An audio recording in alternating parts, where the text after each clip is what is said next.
guys, Asher coming at you today in Clash Royale. Welcome to the video, guys. Glad to have you here. Send us some positive vibes, some love your way today, especially if you need it out there. Today we have the final balance changes kicking off this August, Season 50 in Clash Royale. Season 50? Wow, back in my day, we had the, anybody remember the tower skins for season number 1? Cue the Jeopardy music. It's the fish tank, right? I'm right on that, right? It's the fish tank. Anyway, 50 seasons later, here we go. I think that's like the only one that I remember. Anyway, guys, we have the balance changes. I'm going to give you the info and give you my opinions interjected amongst the video as well. Your job is to let me know how you feel in the comments below.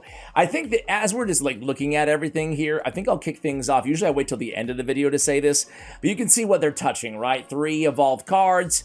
So shockingly, no touching to the Evolved Barbarians, to the Mortar. I think to me that's the most surprising thing that we see here. Obviously, you know, anybody who has those Evolved cards are probably using them, at least the majority of those players. So the use rates are high. That brings the win rates down a little bit in terms of the data as well. So maybe they were looking or just weighing out more of the win rates. I don't know. I really can't explain it. I haven't seen any kind of rationale on their part, but, you know, we do have what we have, so let's go ahead and go over that. Why do you guys think they didn't touch the other, you know, the Mortar and Barbarians? I was surprised, personally. We see the rework to the poor little skeletons here. I say poor little, but, you know, he's being touched, of course. You guys can see, by the way, massive shout out to Royale API. You can check out their website linked below, their Twitter account linked below, where you can see this news earlier than I would be uploading it on the YouTube channel. So anyway, I love these graphics they make too. Let me make myself a little bit smaller here so we can go over the evolved reworked, or the rework to the evolved skeletons. The cycle has been changed from a 3 to a 2, minus 33%, obviously, in terms of the cycle cost or whatever. And the max count has been changed from 8 to 6 as well. So changing the cycle, changing the max count of the evolved skeletons. How do you guys feel about that one? I'm going to be totally real with you guys. You already know this, people have been watching the channel, but I still have never even played an evolved card, period, ever. So I'm not gonna weigh on things, speak on things that I don't really have a firm grasp on in terms of at least playing them. Now, by the way, say hello to the new addition to the family. This is Little Guy. Little Guy. We got a new kitten here in the family. He's a pretty cute dude. He sleeps pretty much all day, but he's a good boy. All right, so we have the buffs, right? Now that being said, by the way, on the evolutions, geez, well, I do go against him enough. I will say that. So I go against Evolved Firecracker or Evolved Royal Giant, what seems like every other match. Maybe that's being kind. Anyway, back to the buffs. We have the Goblin Giant, the big fella, getting an HP bonus of 6%. I actually really like that buff.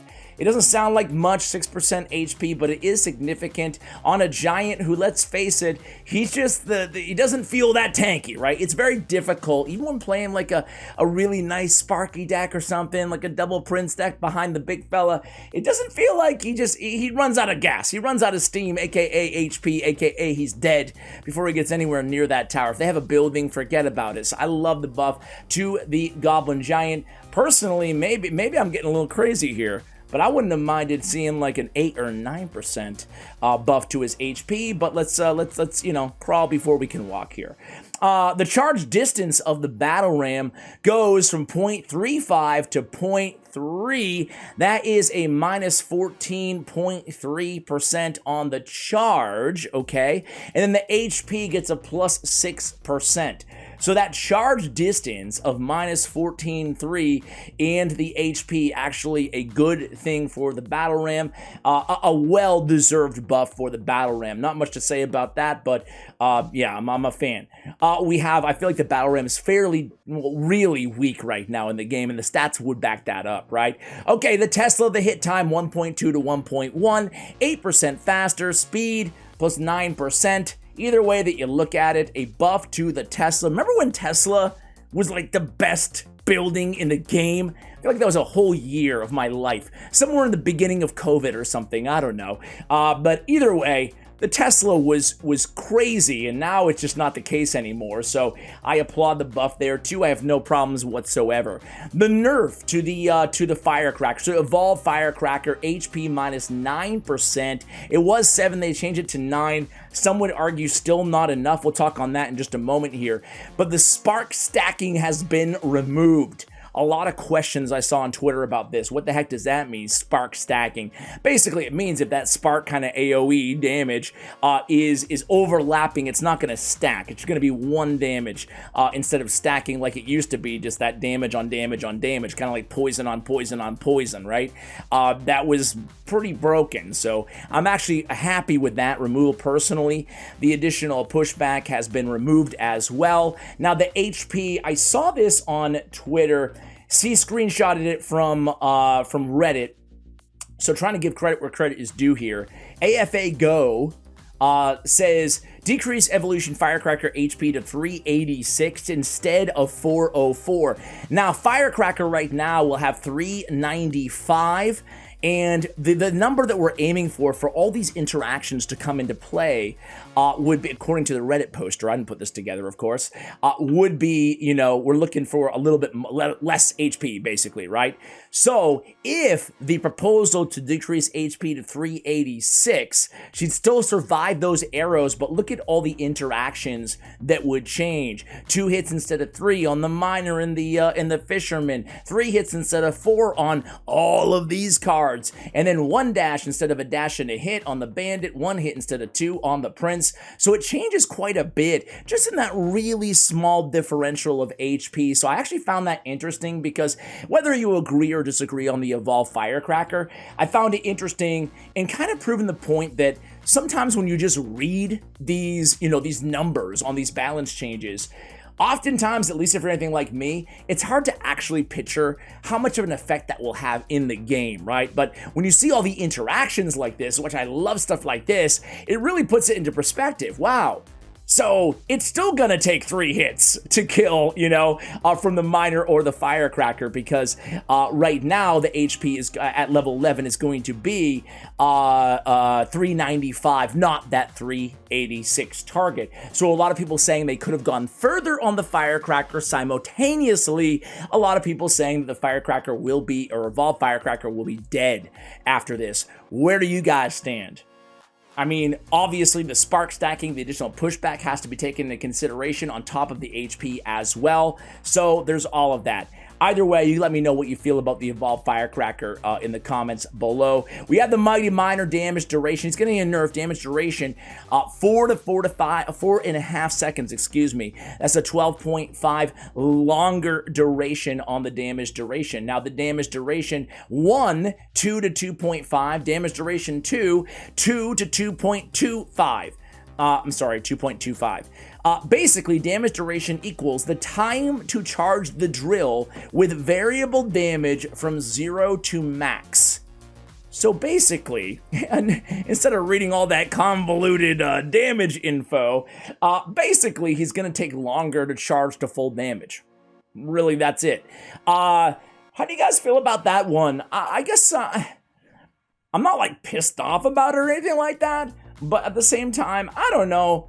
I'm too casual to give my opinion on if Mighty Miner really needed a nerf, but I guess with that said, I don't really think he needed a nerf, I guess, but you know, that's just me.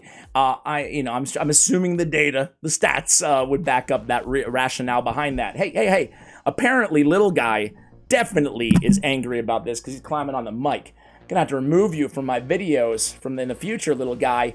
And then of course we get the Royal Giant, the Evolved Royal Giant, HP minus 8.3%. Totally cool with this one. I have no problems whatsoever with that one. Right on the money, nice and simple, not convoluted. You don't have to read into all the sub paragraphs, right? So that's all I got for you guys. Those are the balance changes. Again, for me, I'm okay with really all of these changes for the most part. The only thing that I'm just not certain about is really when it comes down to the cards they didn't touch, right? The barbarians, that mortar, they did seem really, really strong. Let me just check the stats real quick. So going off ranked win percentage, ironically, the #1 card in the game is the Goblin Giant. Granted, the use rate is so low, so it's hard to read too much into that. It's not like it's breaking the game at a 53% win rate, but I did find that kind of funny. And the Battle Ram is the 4th highest win percentage on ranked. Let me get on a ranked and just go ladder in general. I did find that very interesting though, but ladder in general, this is about what we expected to see. You know, we see obviously all the evolved cards right back to back to back. So this is why we kind of question this, right? Is basically the use rates are pretty low. Again, as I said at the beginning, people who have them are likely using them.